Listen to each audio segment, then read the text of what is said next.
Bienvenue sur Africa 24 dans cette nouvelle édition du 12-15 au sommaire de l'actualité. Célébration ce lundi de la 50e accession à la souveraineté internationale de l'île Maurice. Un anniversaire marqué par le contentieux territorial autour des îles Chagos administrées par la Grande-Bretagne. Alliance électorale en République démocratique du Congo. À quelques mois des élections, le mouvement pour la libération du Congo et le parti Lumumbiste unifié s'unissent pour une candidature unique à la présidentielle de décembre 2018. Et les autorités de Djibouti souhaitent augmenter de 33% le transit de marchandises du port de Doralé. Un accord de partenariat avec Pacific International Line, une société singapourienne, a été signé à cet effet.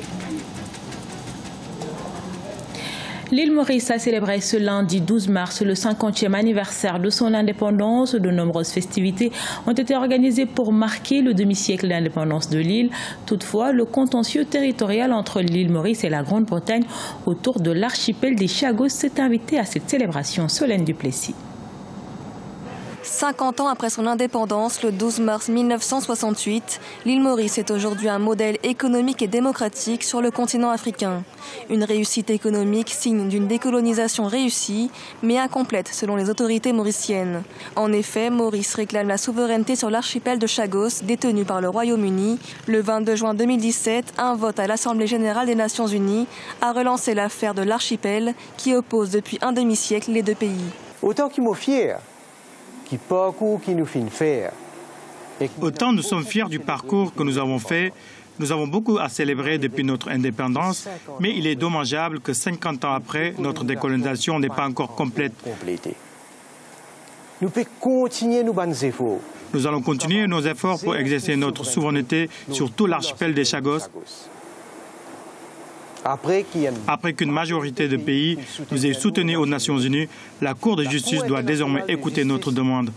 Tant que notre décolonisation ne sera pas complète, nous continuerons la lutte. En 5 décennies, l'île Maurice est devenue l'une des économies les plus dynamiques de la zone Afrique-Océan Indien. Dans les années 80, l'île a connu un boom économique avec un taux de croissance s'élevant autour de 7%. Les économistes parlent alors d'un miracle économique mauricien pour ce pays autrefois jugé vulnérable. Malgré une économie concentrée sur deux secteurs uniquement, malgré le fait qu'il y a une diversité extrêmement importante de religions, de foi, de confessions à Maurice, nous avons pu non seulement tenir, mais aussi progresser à un rythme qui est quand même assez extraordinaire. Et les Mauriciens, en regardant ces 50 ans passés, on aime l'appeler ici ainsi, le miracle du fait qu'un pays qui était voué à l'échec a réussi et de quelle manière. L'île Maurice est aujourd'hui confrontée à un nouveau défi. La présidente de l'île, Amina Gorib Fakim, impliquée dans une affaire de corruption, a déclaré qu'elle pourrait démissionner de la présidence. Une affaire qui remet en question la corruption de la classe politique mauricienne. À quelques mois des élections, l'heure est aux alliances en République démocratique du Congo. Le mouvement pour la libération du Congo de Jean-Pierre Bemba s'allie au parti Lumumbiste unifié d'Antoine Gizenga. Les deux formations envisagent de présenter une candidature unique lors de la prochaine présidentielle prévue en décembre 2018. Reportage de notre correspondant Jacques Mboka. En République démocratique du Congo, les partis politiques se positionnent en vue des élections programmées pour le 23 décembre 2018. C'est le cas du mouvement pour la libération du Congo de Jean-Pierre Bemba et le parti Lumumbiste unifié d'Antoine Gizenga qui projettent de s'unir et présenter une candidature unique à la présidentielle prochaine. Le système électoral congolais est bâti en sorte que aucune personne, aucune personnalité, aucun parti, aucune tribu ne puisse à lui tout seul vaincre.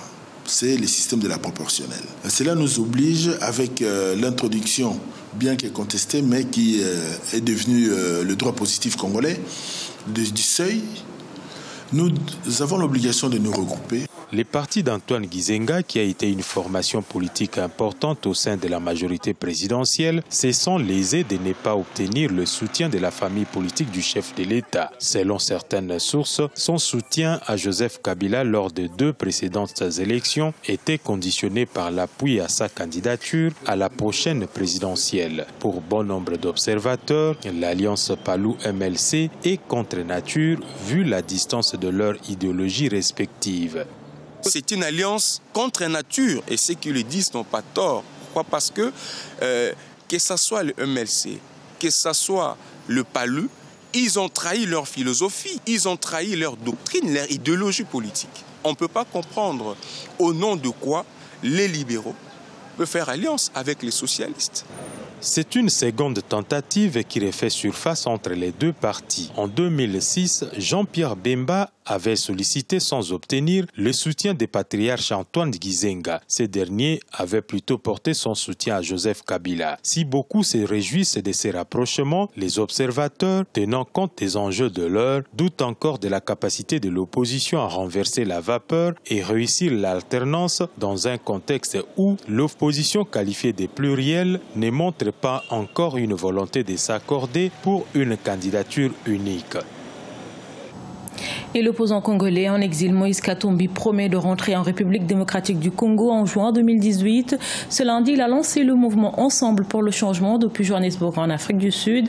Un rassemblement politique autour de sa candidature pour la présidentielle à venir. Des élections repoussées à 2 reprises provoquant des manifestations violentes en République démocratique du Congo.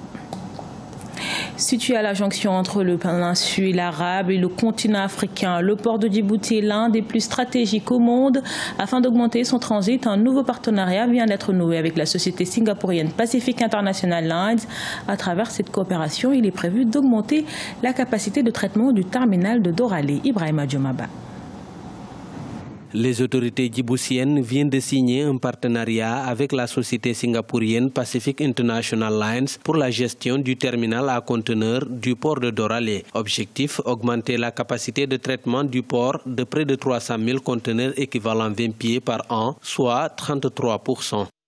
Djibouti a bâti en 2008 un port en eau profonde. L'objectif, c'était d'être un hub pour le transbordement, pas seulement pour les conteneurs pour Djibouti et l'Éthiopie. Et lorsque nous avons bâti ce port, le trafic de Djibouti et de l'Éthiopie ensemble était d'environ 150 000 conteneurs. Nous avons bâti et investi dans notre industrie maritime de 1 600 000 conteneurs. L'accord de partenariat entre la société de gestion du terminal Doralé Container Terminal Management Company et Pacific International Lines prévoit l'usage de 20% de la capacité totale du terminal, qui est actuellement d'1,6 million de conteneurs équivalent 20 pieds par an par le géant asiatique. À travers cet accord, les autorités ambitionnent de faire de Djibouti un hub du transport maritime régional et international.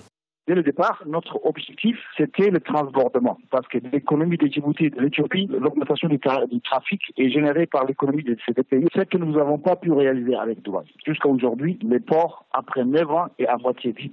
C'est pour ça que nous avons maintenant pris le destin de nos ports en main et nous négocions directement avec les lignes maritimes et les armateurs. En signant un accord de partenariat avec Pacific International Lines, Djibouti se positionne comme leader africain du trafic maritime régional sur la mer Rouge et l'océan Indien. L'État djiboutien fait ainsi de son secteur portuaire le véritable poumon de son économie.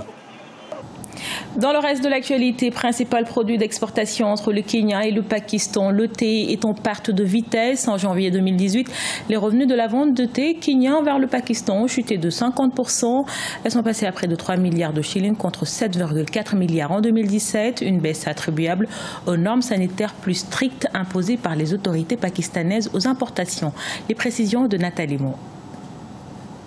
Les exportations du thé kenyan vers le Pakistan ont baissé de moitié en janvier 2018.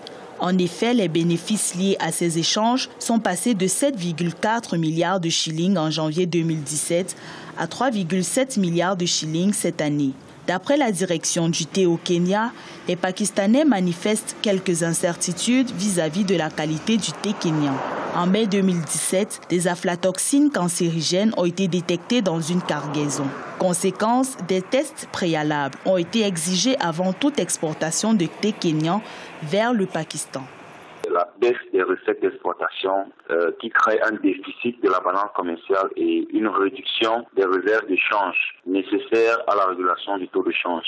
Un niveau de devise élevé détenu par une banque centrale permet de maintenir la monnaie locale à une valeur capable d'assurer la compétitivité d'une économie.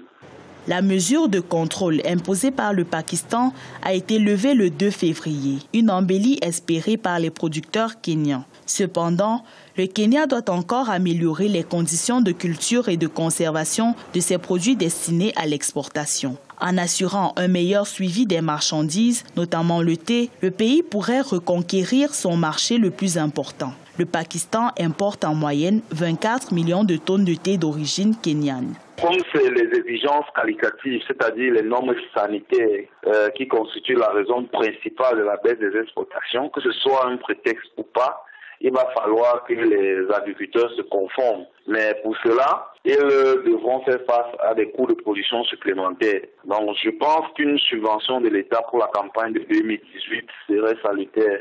Le thé kényan a perdu sa place dans les principaux marchés asiatiques, notamment en Iran et au Pakistan. Sur le continent, ses échanges avec le Soudan ont baissé de 30% en un an.